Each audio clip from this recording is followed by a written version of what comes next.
நாகப்பட்டினம் அடுத்த சிக்கலில் அமைந்துள்ள பிரசித்தி பெற்ற சிங்காரவேலவர் ஆலயம் மிகவும் புகழ்பெற்ற ஆலயமாகும். சிக்கலில் வேல் வாங்கி திருச்செந்தூரில் சம்ஹாரம் செய்ததாக கந்த புராண வரலாறு. புகழ்மிக்க இவ்வாலயத்தில் பங்குனி உத்திரத்தை முன்னிட்டு காலை சிறப்பு யாகம் நடைபெற்றது. பின்னர் சிங்காரவேலவர் நடராஜர் சந்நிதியில் எழுந்தருளி அவருக்கு பன்னீர், சந்தனம், பஞ்சாமிர்தம், பால், விபூதி உள்ளிட்ட பொருட்களால் அபிஷேகம் செய்யப்பட்டது.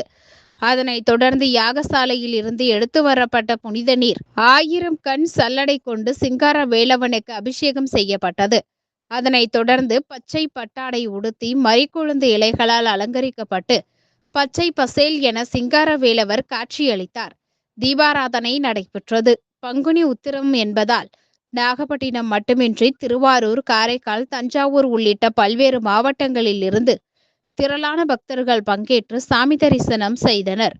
கோவில் இந்து சமய அறநிலையத்துறை துணை ஆணையர் ராணி, நிர்வாக அலுவலர் மணிகண்டன் உள்ளிட்டோர் விழாவிற்கான விரிவான ஏற்பாடுகளை செய்திருந்தனர்.